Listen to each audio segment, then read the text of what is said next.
All right. Hey, everybody. We're back for more action. Boom, boom, boom. Back and ready for more of You Choose. Not we Yes. choose, not I choose. No. Actually, maybe we should do a contest, Eddie, where whoever wins, we come to their house for a day and we make all their decisions for them. All your decisions for one day. I don't think that'd be a good idea. You don't get any say in it at all. You trust us completely to make your choices for you. That'd be You amazing. no, you don't need a pay raise. Not today. No, don't go to work.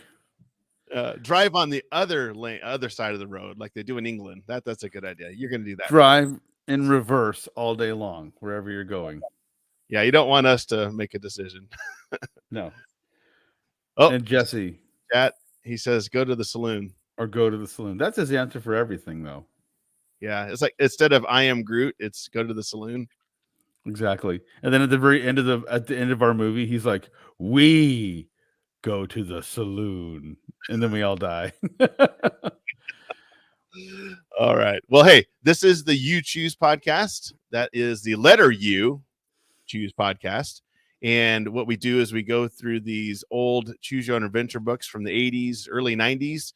And then when we get to decision point, if you're in the chat on Facebook, YouTube, or Twitch, type in where you want us to go, and we will go to that page and go to make that decision. So you make the decisions for us. So you guide us. How fun is this? How fun that you get to relive the 1980s, choose your own adventure books, and you yourself don't have to subject yourself to potential death. We're the ones who will die for you Yes. as you lead us into clearly harm's way like lemmings. Oh, most likely. Yeah. Most likely. So we go through two books every Monday night, every other Monday night, I should say. Yep. And so the first one we go through is the book we did last week, and then the second book we go through is the first time. So the first book we're going to go through tonight is one we did last time called Space Vampire. What's worse than a normal vampire? Yeah, it just had space in front of it. Space vampires. I think we had another book we went through where everything was space, and it was kind of funny. In space. In front of it, in space. Yeah. So they're like, hey, let's take an old monster and put it in space. What I love about this vampire is that he's a space vampire, but he's still wearing some slacks and a nice like 80s sweater. Yes. Yeah, the cover, and I'll put it in the show notes, is spectacular. So us, our little 9-year-old self with, I guess, a girl holding a dagger. Yeah. Yeah. With the hulking space vampire. No, see, I'm even calling it. What's the difference between a space vampire and a vampire? I mean, it's just throw it in space. He's in space. Well, he's about to get space stabbed by this girl. Dagger. I mean, it's pretty awesome. It's a great cover. I mean, he looks like the vampire looks like Eddie Munster from the Monster. Yeah, oh, totally. He is the stereotypical vampire, like the old school black and white movie vampire. Which you can tell once again, these things, I love them so much, but they were clearly like, you know how we have derivative things, like, you derive this from this, from this, from this. And it's like, of course, when they do a space vampire, they're not going to do like a Twilight vampire in space. No. It's going to be this old school horror movie vampire just with 80s clothes on. Yes. Coming in through the airlock. Who was the guy that played the vampire movies back in like the 50s or 40s? Oh gosh, I'm sure Jesse would know in the comments. We could do the Space Saloon, right? Oh, the space. Well, you have to go to the space saloon. A space vampire walks into a space saloon. I don't even know what I'm doing anymore at that point. What is the old joke? A priest, a rabbi, and a space vampire walk into a saloon. Yeah. Anyway, so we'll get this one started here. And like I said, since we've done this one already, we're going to, when we get to the first decision, then we will go the other direction so that we can get a different story. Correct. Every time you do one of these books, because that's what you did when you read these books. Multiple times. Yeah, you're not going to read through it once and be like, well, I died. I guess this book is done. You kept your finger in the space you were at last, and you turned back to that and then picked up where you left off. And instead of going left, you went right, and hopefully You don't die this time. Sometimes you did die. You notice that back time? Oh yeah, You're like, a lot wow. of these died every time, except for maybe one or two endings actually were successful. Oh yeah, sometimes backing up only to one spot wasn't enough, which kind of gets us to our point. We've read these books and we read them through twice, but these books have upwards of sometimes almost 40 endings. Yeah, 44 is the most I've seen. Yeah. So, I mean, theoretically, if we wanted to, and this might be an episode idea, Lord help us, is that we just read every iteration I kind of like that actually. I kind of want to of do the that. book. We just pick one And book and we just keep yeah, going until we get all the endings done. yeah. I mean, Hmm. really just Groundhog Day this thing and, and just go for it. Punch Ned. Exactly. Is that his name was Ned? The guy. That poor guy. Hey, guy, how's it going? Oh, across the face. Eddie on a Monday. Oh, dude, especially this Monday, man. For anyone listening, not viewing on the show, I, at 45 years old, decided to put myself in tooth jail, braces, adult braces, and today I had new wires put in. They do that every so often, every few months. They rip out the wires and put in new wires and tighten things up. Yes. And I won't lie, it hurts. At least you don't have to wear headgear. That's true. No headgear on this guy. You had to wear headgear in the 80s. Oh man, if they had a headgear volume of the Choose Your Own Adventure, I would be down. Sign me up. You are headgear. You are headgear. Oh man, I hope I become headgear. Ooh, that'd be great. Well, All should we right. dive right in? Yeah, let's start Space Vampire. Edward Packard here. Space Vampire. 24 endings for this one. God, 24 endings. And with an opening cover like this guy's eyebrows are just banging. No. Love it. Love it. Yeah, I can't remember the guy that played. Maybe Jesse will know, like I said, played the vampire back in the 40s and 50s. But yeah, this one was 1987.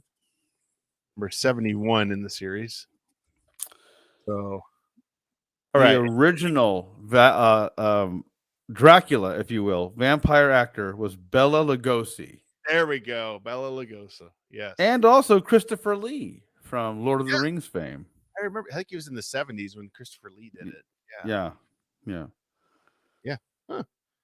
Fun Bela fact, Lugosi. Christopher Lee was the uncle of the guy that wrote the James Bond books, and he said that they're loosely based on Christopher Lee. What a fascinating man. Yeah. If you read his bio, I mean, that guy, Christopher Lee's done everything. Oh, yeah. I love Jesse's comment. You are a space shark. You are space headgear. Your space headgear, space shark. I bet you in space, we don't become a shark. Oh, for sure. You know, the thing about the 80s books was if I was a kid wearing headgear, they would just call you headgear. That'd be your name in the 80s books. Yeah. That's complicated as it gets. Headgear. You'd be like, why do you call him headgear? Because he wore headgear. Ugh, the 80s. One time. I loved it. I know. I had headgear one time. All right. Do you want to off, Eddie? I'll kick us off on this redo of some space vampirism here. Okay. So we're gonna take you to the first couple of pages, and then after that, we're gonna fast forward. Correct? Yes. Yeah. Probably the first 2 pages. This one. And then we'll go to basking under the imitation sun, listening to tapes of surf on a Hawaiian beach. You think about all you've been through lately. Training in my 9 whole years of life. Yeah. Training in the asteroid belt, then the slalom race around Saturn, weaving through its high velocity rings. High velocity rings. Wow, we don't go slow. Evidently, in the future, everything's fast. Everything's fast. Saturn's rings are high velocity. Yes. And finally surviving with no equipment, nothing but a light gravity spacesuit during 3-week trials on Jupiter's largest moon. You didn't even have a toilet. Ooh, yikes. 4 years at the Space Academy, and you've made it. You'll graduate tomorrow. And if you did well on the quantum mechanics exam, you'll be at the top of your class. After centuries of strife, the planets of the solar system united and formed a force space force to protect themselves against alien intruders. Although Earth is still the most important planet, because hello, hashtag Earth centric. Earth centric, yes. The Academy is stationed in high orbit around Mars, delicately balanced so as to be able to blast off with almost no drag in the event of an attack. It's been known for millennia that the Canopians have been preparing for war. It's been known for 1,000 years they've been preparing for war. So you better be ready. Yeah, listen, you've had 1,000 years to get ready. Come on. And that they will be satisfied with nothing less than conquest of the United Planets. So far, they have not dared to attack. It will be your job to help make sure they never do. You step out of the simulator and head back to your room for the inner ring of the giant space station that houses the Academy. Jump to page 39 because now we're doing that mechanism to feel like we're already making choices. Pretend you're making choices. You've hardly walked in the door when a beeper sounds from the black box mounted on your small titanium desk. Titanium desk. Yeah, it's not just a desk, it's a titanium desk. But it is small. Okay. We're not building big titanium desks here. No, there's not a lot of room in space. You grab a communicator and answer with your code name. Osprey here. Osprey. An ocean bird. An ocean bird in space. In space. Code 11, director's office. Wilco. You're just naming off indie bands now. Yeah. You click out and hurry out. You click out and hurry out the door. You click out. Yeah. Wilco. What's going on? I see you. You acknowledge. Okay, I see. Yeah, exactly. Code 11 means drop everything. You're needed at once by the director of the Academy. That would be odd under any circumstances. Why now, just when you're about to board the shuttle for Earth? You hurtle through a gravity chute and jog along the ring corridor. Security waves you through without even asking for hologram display. This must be urgent. They don't give a crap about security protocols. No, drop everything. Let anybody in. A sliding panel opens and you enter the director's outer office. The panel closes behind you. You're alone in a large room lighted by the incandescent surface of the ceiling.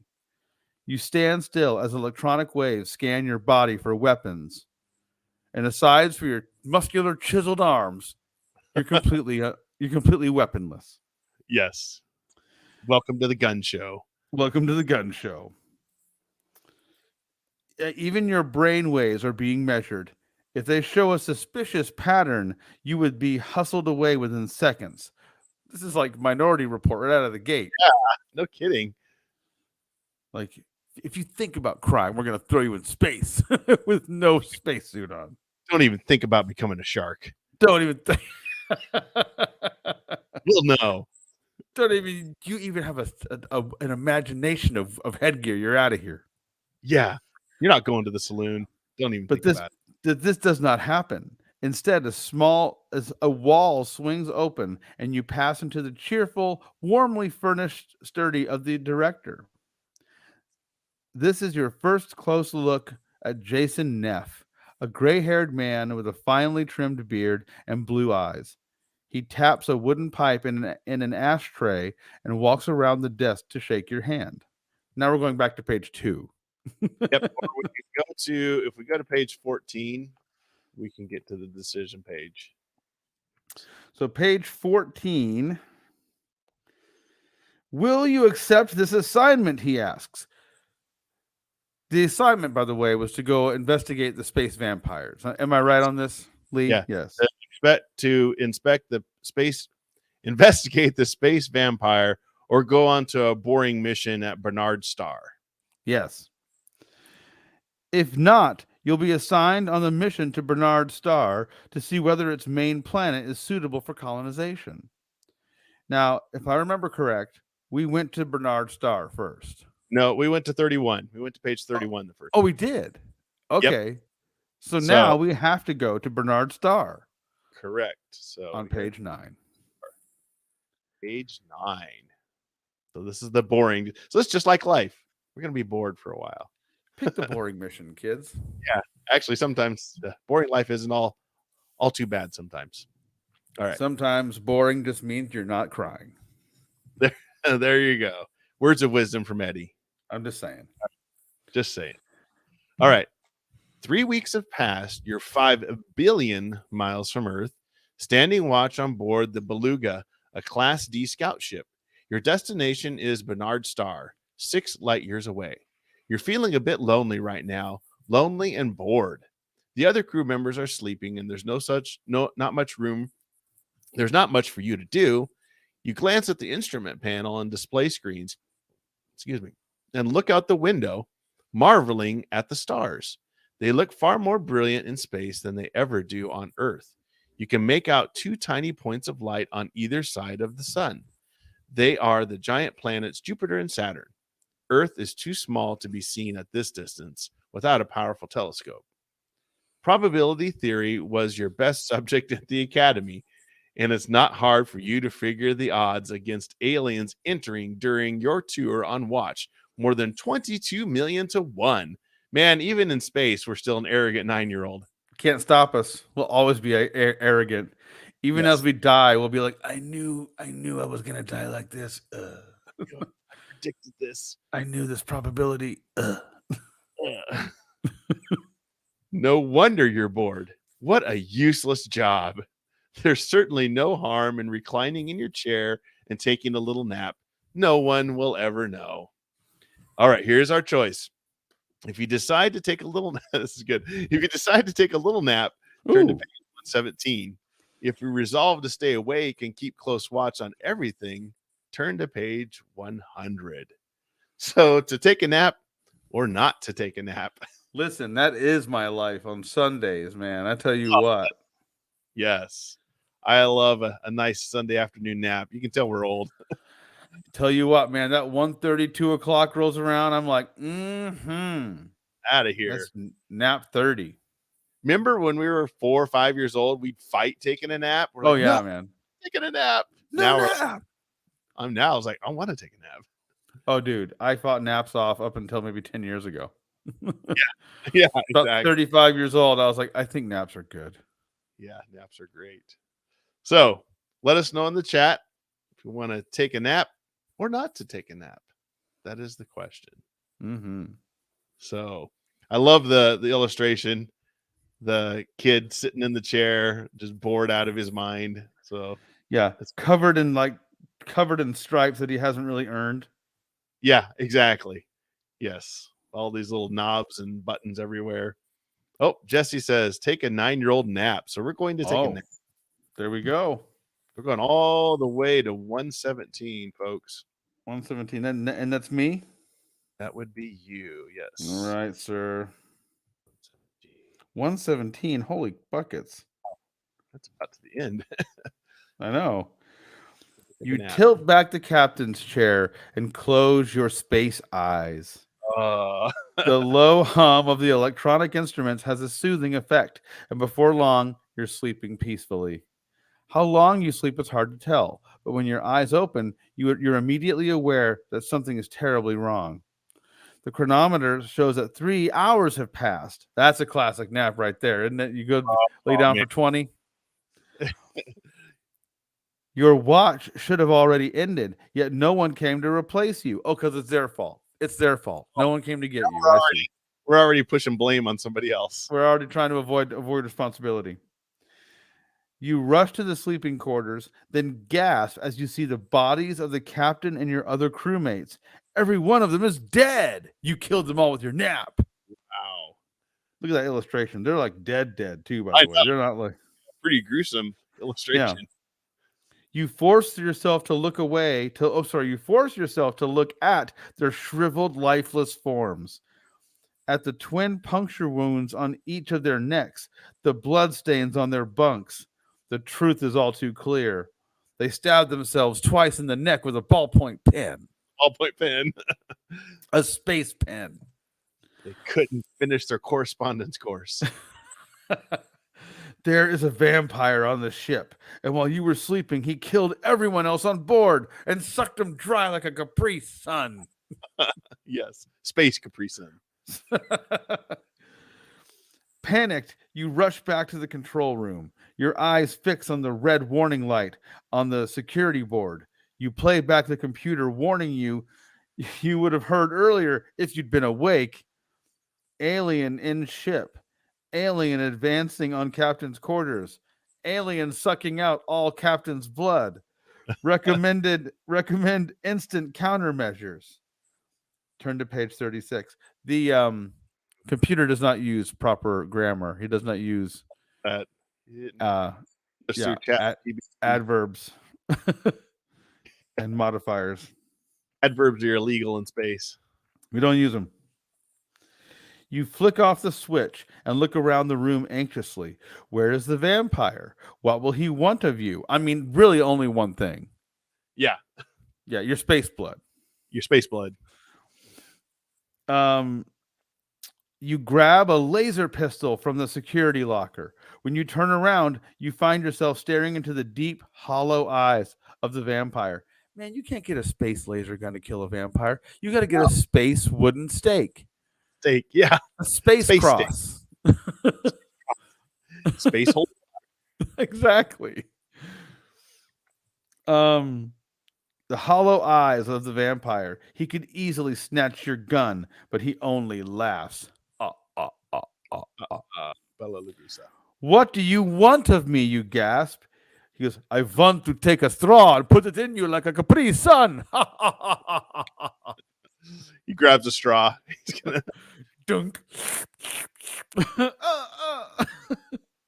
It's a glass with a little umbrella on it. You know? Exactly. Instruct your computer to take this ship to Planet 5 of the Akbar system. We're not being sued by Star Wars. It's a trap. Why Akbar, you gasp? Why Planet 5? It is the planet of the vampires, which is the name of mine and Lee's upcoming heavy metal album, Planet of the Vampires.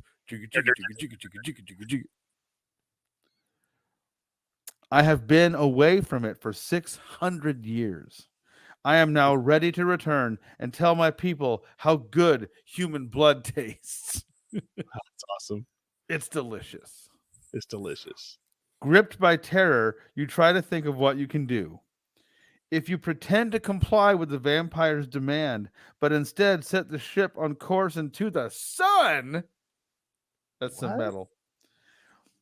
Or turn to page 65. Or should you play along with the vampire for the time being and head the ship toward Akbar, planet of the vampires, who cannot wait to rip into humans like a hungry man frozen TV dinner. Turn to page 109. It would have been funny if you would have said, why'd you kill everybody? He was like, well, the captain tasted a little diabetic. He wasn't going to last much longer anyway. Right. It was a mercy killing, really. That's what I did here. Listen. He's been supersizing a lot. He had 3 years in him, max, and those were 3 bad years. They weren't good years. I did him a favor. You glance back at the captain. He's just shriveled like a prune. You're like, oh, I guess. Oh, did him a favor. I guess so. All right. So head towards the sun or head towards the vampire planet. That is a pretty gangster move. Deciding just to go straight into the sun. You're like, and we came to that decision really quickly. If you notice that. That's true. He's like, or I could fly this mamma jamma into the sun. Right off into glory. Right into the sun. I'm not saying that I want that. I want to do that now, but I would maybe want to do that at least one point in time in my life. If I'm going to live many Eddie lives, I want one of them to end with me flying a spaceship into the sun. Into the sun. Yes. With a vampire. With a vampire. Yes. On board. Scouting around the sun like Star Trek. Exactly. Ooh. Go back to the 1980s and save some whales. Oh, yeah. With a vampire. Listen. It's funny that why didn't the vampire kill us? Right? He can't fly the plane or fly the ship. I mean, wouldn't daylight kill the vampire? Yeah, maybe that's the sun idea. I don't know. I guess, It but could, I guess with the sun, it's like it's gonna kill anything, man. but we're like 5 billion Every miles away. if it bleeds, we can kill it. Yes. If it bleeds, it Maybe, can die. maybe the vampire sits down and pushes his glass up. Well, I can't fly this ship. I don't have my permit with me. I really don't want to get pulled over. He's like, listen, I'll drink blood, but I won't fly illegally. Come on, what do you think I am? Some kind of monster? Oh, there it is. We may need to bust out the covert nerd coin on this one, Lee. Yes. So we want heads for the sun, tails for Akbar.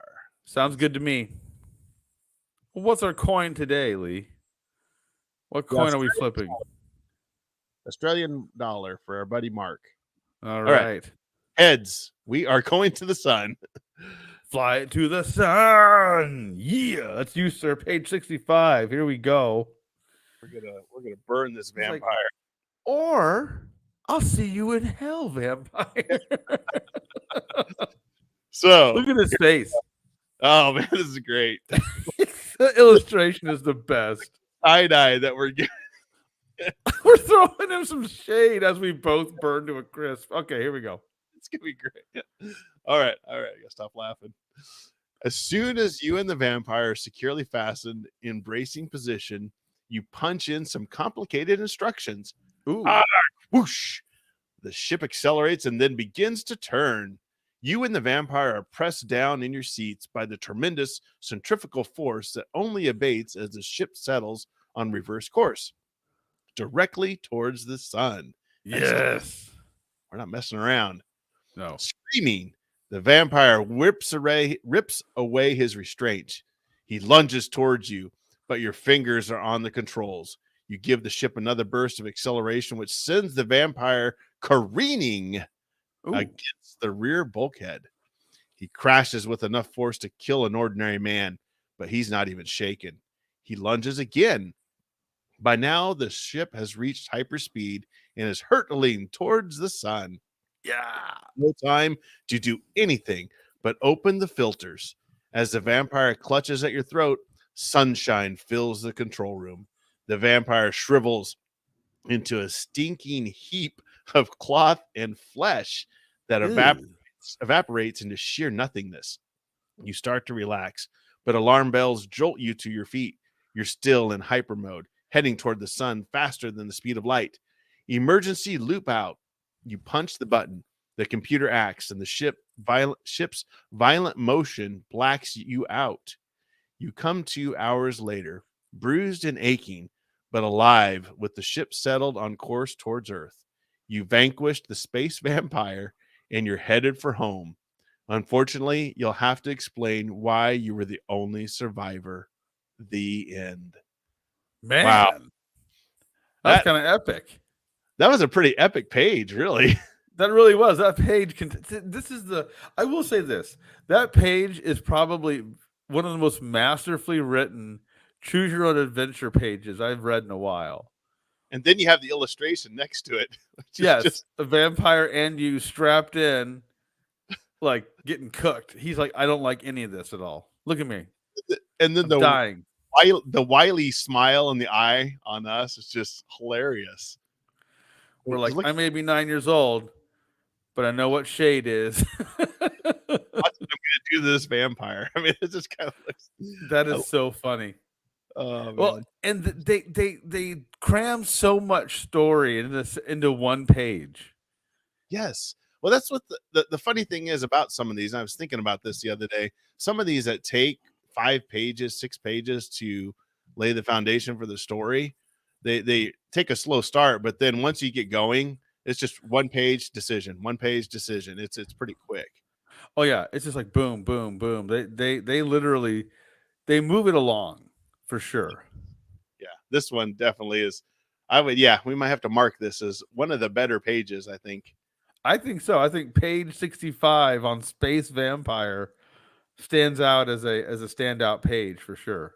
It's on Eddie's Mount Rushmore of Choose Your Own Adventure books. You want to have me have a top 5 of moments in there. This is one of them. Yes. The other then one is definitely being a sentient Christmas ornament screaming for help on the Christmas tree. where is Dinosaur Island at? Oh man, you know Dinosaur Island isn't making the cut. Dinosaur Island is like on the ground, like it's like on the rubble pile of It's the outhouse behind the Mount Rushmore. exactly. It's the poop shed. We don't have any toilet paper, but we do have copies of Dinosaur We've Island. we've got copies of Dinosaur Island for your usage for personal cleanup wipes. Yes. Yeah, Cave of Time for sure. Cave of Time is on there Yeah. as a Maybe number one. another episode idea. Maybe we need to like top 5 pages from Choose Your Own Adventure. Oh yeah, that'd be great. Name your Yeah. top 5 pages and top 5 books. Yes. Well, I'll tell you what might make it here is our next book here, Yeah. featuring what appears to be Nazis. Yes. So this one is Sabotage, number 38 in the series by Jay Lebold and illustrated by Ralph Reese. This is Jay Lebold's done a few of these. So, but I think this might be one of the first ones we've read from his. But yeah, we're taking place in World War II. Are these space Nazis? Space. Yeah, there you go. Even better, Nazis in space. Yeah, this cover is something else. We have an exploding castle. Yes. 2 what appears to be Nazis. Yes. We have a ragtag gang of what appears to be teenagers on a motorcycle with a sidecar. With the sidecar, yes. You know it's an adventure when a sidecar is in there. Oh yeah, yeah. And underneath that, a tank. Yeah. So this soldiers around it going through a fence or something. That's what we need. No rainbows though. No rainbows on this one. Another cover, or we need to show up at a con with you and me in a sidecar. We need a Uchoose sidecar. Sidecar, like the Uchoose logo on the side. That'd be great. Not an actual like vehicle, just a sidecar that we roll in on. Sidecar pushing. All right. It's one wheel. All right. So Sabotage. This one. When did this one come out? 1984. 84. These things came out with a vengeance.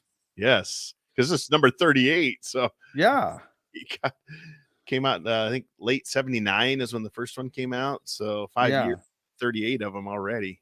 Swear, it's so crazy. It is, and we'll have to do the.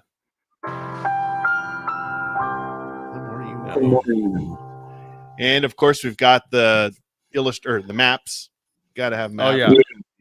There's no. It's not a fun story if there's no map. Yes. So we're in Nazi Germany during World War II. Yep. Yeah. France, Germany, and Switzerland there. And there's Baderhof Castle. That's probably what's on the cover. Or Baderhof. I'm not sure. I love it. If you go back a few pages after the list of books they have so far. Oh yeah. I love that illustration. Just that great kind of like iconic black and white, like almost like a newsprint style illustration of our kids. Always action going on these black and white inserts. Oh yeah, these are the adventure kids that are in the motorcycle and sidecar. Yes, this can be a fun one. I think we'll see. All right. Oh, another map. 2 maps. Oh, 2 maps. I kind of forgot about that. Wow.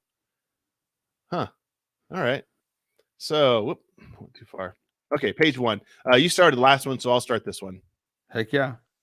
Casablanca, 1942. You make your way through the dark, narrow streets of the city to the Paradise Club. There you are to rendezvous with 2 French resistant fighters for a mission for the secret forces. You take a roundabout route because Casablanca is crawling with spies. Even as you step off the plane, you could sense eyes following you. The smoky lounge of the Paradise is filled with the sounds of spinning roulette wheels, German soldiers singing patriotic songs, and the babbling of many languages. You spot your 2 resistant contacts, Simone. Yeah, Simone in her red beret and Raoul with his drooping mustache. You greet them with a nod and follow them to the back room where Colonel de Grelle is waiting to brief you. You settle into a worn leather chair. A map of Europe is on the wall behind de Grelle. Your mission: to penetrate German lines, make your way through occupied France to the Batterhof Castle high in the Bavarian Alps, and rescue 2 resistant fighters held there, the legendary brother and sister team of Jean Paul and Marie Laroche. I'm sure I don't need to remind you of the importance of these two, de Grelle says, casting a glance at you. No, he does not need to remind you. They are 2 of your dearest friends. Together, you have completed many missions in the Middle East and the south of France. Time is short, continues de Grelle. Soon they will break down under interrogation and reveal the names and locations of all our people in southern France. No one No, knows the Gestapo. He shakes his head. They are friends. it's a good soup. It is. They go Gestapo. Oh, Gestapo. Oh, I'm thinking of gazpacho. Oh, that's me. Look at me go. I don't even know anymore. Bad joke. Free to meet Raoul and Simone at the Café Paris the next morning. As you leave the briefing room, de Grelle pulls you aside and hands you a sealed envelope. This is for your eyes only. Open it once you have reached the castle and not before, he murmurs. One more thing. Our agents have spotted here Uchoose in Casablanca. Uchoose. You can hardly believe your ears. The cruel SS agent is your arch enemy from previous missions in Beirut, Cairo, and Lyons. The stakes must be pretty high for the German command to have sent Kupsch or Krupsch. I don't know if I'm I saying it think right. it's Krupsch. Yeah. Good luck, my friend, de Grelle says, shaking your hand. I know how much Jean Paul and Marie mean to you. You step out the back door of the paradise into the foggy Casablanca night. Immediately, you sense someone waiting in the shadows. You move quickly through the alleys, occasionally catching a glimpse of a figure following you. It appears to be a man with a hat pulled down over his eyes. You make a few evasive moves, but still he follows you. He's starting to make you nervous. All right, here we go. If you turn to confront your pursuer, turn to page 11. If you try to give him the slip, turn to page 18. So confront your pursuer or try to give him the slip, and then you hand him a slip. There we go. In the comments, let us know. Confront or slippy slips. Slippy slips. Run from your troubles. I say, when in doubt, run it out. No. We don't want to influence the reader / listener. Make your decisions for you. I do wonder when we have people who listen to this pre-recorded, if they're just screaming at their phone or car stereo, whatever, for the choices that we've made. Like, no, That'd be great. No. Don't do it. And we do. I love this. Is a pretty good setup. I think it's a fun setup so far. So far, so good. And we're not 9. We're not 9. Well, I don't know. Maybe we can hire 9-year-olds to take on the Nazis. We may need to flip the coin here, my friend. Okay. So we'll do heads, confront, tails, slip. Turn tail and run. Flipping the coin. Tails. Give him the slip. Give him the old slip. Page 18. Here we go.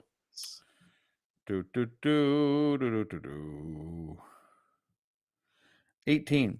You decide it's better to avoid a confrontation before the mission even starts. Suddenly, you dart into a doorway on your left. You find yourself in the middle of a Moroccan kitchen. The family at the table breaks into an uproar. The children scatter. A man yells at you, and a dog growls menacingly. I'm very sorry, you say, holding up your hands to show you mean no harm. Just passing through your home. I know. You move quickly through. More damage. I think we may have caused more trouble by coming into the house. We raised more awareness to our presence than avoiding anything. Wow. You move quickly through the apartment and out the front door. You have escaped this time, but now you have fair warning. Someone is onto you already.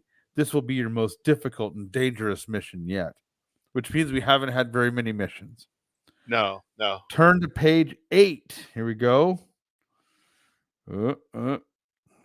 The next morning, you meet Simone and Raoul at the Café Paris, and the three of you pore over maps of the Mediterranean region. It's too bad you've never learned how to read. Oh Ra- no. Raoul, I forgot. Raoul, he's just staring at the map, nodding. Oh, yes. I like what you've done here. Raoul knows the castle and the surrounding area. Simone is a genius with explosives and a top flight mountaineer. Both of them speak flawless German. Well, these people are diamonds. Wow. We're and then we don't know how to read. And we can't read. Can't let them know. Don't let them know. It's like he always asks for the picture menu. Yeah. That's What? weird, right? Yeah. Like, I just like pictures. Why are you judging me? All he wants to look at is Where's Waldo books. Yeah, it's weird. All his books are just picture books. Um, they speak flawless German, which is just as well because your knowledge of the language is limited.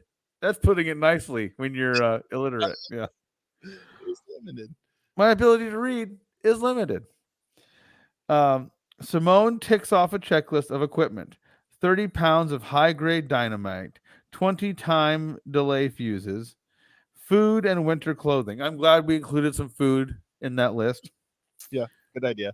3 German officers' uniforms, and 3 sets of forged transit papers. So they brought explosives, Okay. food, and clothes, and some fake documents. And some fake documents. So. Ain't a first aid kit there nowhere. I'm telling you right now, as a former Boy Scout, ain't a snake bite kit in there, man. What are you gonna do if someone gets bit? Yeah, come on. But we do have forged transit papers. Ooh, that's good. You So know. some 20 time delay fuses. Yeah. Good, you say. Now we have to decide how to get to the castle. The way I see it, says Raoul, our best bet is to disguise ourselves as fishermen, hire a tramp steamer, and sail to the French coast. This guy's got some complicated plans. Yeah. From there, we can go overland through France to the castle. But there's another choice. Simone breaks in, hitch a ride with one of the reconnaissance planes, and parachute into the Alps behind German lines. Ooh. That's too risky, Raoul protests. Besides, I'm scared of heights. Well, Raoul, there we go, making it about you again. Okay. Yeah. It's all about Raoul. It's risky, yes, but also much quicker, Simone replies. Which, I mean, is getting it done fast part of the things that we want to do here? Well, they want to get to him before they break under interrogation. That's true. They look to you to break the deadlock. If you agree with Simone and say, let's just dive behind enemy lines, page 4. If you prefer Raoul's convoluted, long drawn out plan, turn to page 6. I have a sneaky suspicion, just to keep in Choose Your Own Adventure, repetition here, that we're going to ditch Simone and Raoul at some time. Someone's getting ditched. Hashtag ditch your friends. Ditch your friends. Yeah. We've learned a hallmark of a Choose Your Own Adventure story is being cruel to your friends. Yeah. Leave your friends for dead, most likely. Yep. And put a knife in their back, leave them trapped under a log. Exactly. Abandon them to the enemy, whatever. It's like if we were to do an episode called Choose Your Own Adventure Trivia, and one of the questions was, what is the best place to store all of your knives? You'd be like, your friend's back. Friends, I needed a form of a question. Where do I put my knives? Oh yeah. The most optimum knife storage compartment. Yes. What is there's my friend's back? They're like, if they're in your kitchen, hey, hand me a knife. You just go to the pantry and pull it out of somebody's back. Out of Raoul's back. There you go. All right. Here's a sharp one. We will A for Simone, or excuse me, heads for Simone, tails for Raoul. Sounds good to me. Tails, Raoul. Raoul it is. Page 6. Me. You turn to Raoul. Where can we find a steamer with a crew that shares our sympathies? Follow me, says Raoul, and he heads you down to the docks to a boat named the Mermaid. It looks old and beat up, which is just what you want. After some action with the captain, you come to terms. You, Simone, and Raoul put on ragged black pants, baggy wool sweaters, and fisherman caps. The captain starts up the engine, and you chug out into rolling blue Mediterranean Sea. The hull groans and creaks as the steamer heads towards the French coast at a whopping 3 miles per hour. Oh, wait. 3. Three miles an hour. The smell of rotting fish and the tossing of the waves makes you feel a little sick. You wonder if the leaky old tub can really make it all the way across the sea. Yes. On the second day, the captain points to the shape in the horizon. Take a look, he says, handing you the binoculars. It's a German patrol boat. All right. There it is. There's no way you can outrun it, he says. You say, there's no way we can outrun it, you say. We'll just have to wait for it to pull up. You wait nervously. If the German captain demands to come aboard and finds your equipment for the mission, you're done for. You can try to bluff and hope he believes your story, or you can attack the German boat, hoping the element of surprise will help you overcome its firepower. Oh, man. If you choose to fight, turn to page 21. If you choose to bluff, turn to page 32. Wow. What is our skill? You know, Simone and Raoul have some skills, but they never really said what our skill is. No, our skill is just showing up. Just there. Our mere presence. Just being there. Just being there is the skill. I'm there to barely know how to read. I don't know how to read. I don't know any languages. I don't know how to not be seen and not cut through families' kitchens. Yeah, yeah. If you need somebody to cut through somebody else's house, I'm your man. What's that? The classic thing is like if you're looking around and you don't know like who's the useless one on the team. It's you. You're like, oh, all right. I'm the one who doesn't do anything. Well, let's do heads fight, tails bluff. Heads. Oh, we're gonna fight. Oh man, fight! Let's do it. This is how we die. My choose your own adventure sense is on fire. Yes, I don't think this is gonna end well. 21. And you just see the end. We'll give the German patrol boat all we've got before they'll even know what hit him, you tell the crew. I'll give the command. Well, we know what we're there for. Yeah. The crewmen ready their hidden weapons, and Simone hands you a few sticks of dynamite. Oh, man. You try to act nonchalant and pretend one of the sticks of dynamite is a cigar as the boat pulls up alongside the Mermaid. But every muscle in your body is tense to attack. An ominous silence hangs over the boat. The German captain regards you stonily as you light the dynamite like a cigar. I'm kidding. That didn't happen. That's me adding that. Yeah. Suddenly, he barks a command to his men. You will never know what gave you away. Perhaps it was something in your eyes. But before you have a chance to lift a finger, the guns blow you out of the water. The end. Something in your eyes. Something in the way you look at me makes me tell my German soldiers to shoot you. We definitely made the wrong decision there, but so we'll have to hit the wrong button. I tell you, oh, there it is. So to recap our stealth mission, we interrupted a family's dinner. Yes. Got seen already. Yeah. Had lunch with our friends and realized we couldn't read. Yeah. And then got on a fishing boat and got killed. Yeah. Yeah. And we have no skills. And we realized only then we realized I bring nothing to the table. I have nothing to give. I have nothing to contribute to this. I hope no one catches on. Usually we're the arrogant 9-year-old, but this one we're like the useless 9-year-old that we're the tie. Yeah. This one. Although the hubris is still there. He's like, I'll give the command. Yeah. On my count, unleash hell. 1, The Germans just turned down before boom. it won. Yep. Well, And so it ends. we'll try this one again. We'll try it again. We killed a vampire, and then we were killed by Germans. Listen, 50%. I'd play those odds. That's good. And We did all right. That's pretty good. In Choose Your Own Adventure Land, that's a total win. That is. Because like about 90% of the endings, you're dead anyway. We made it right. No matter which way you're dying, we made it. What 4 choices in to this one? Yeah, I think so. I think it's 4 choices. About 4 choices. Nah, that's not bad. It's not bad. No, I can't remember how many. Let's see. On the front, it usually tells you how many choices, how many endings there are. This one had like 30, I thought. 39 endings on this one. Wow, well, that's one of them. We found one.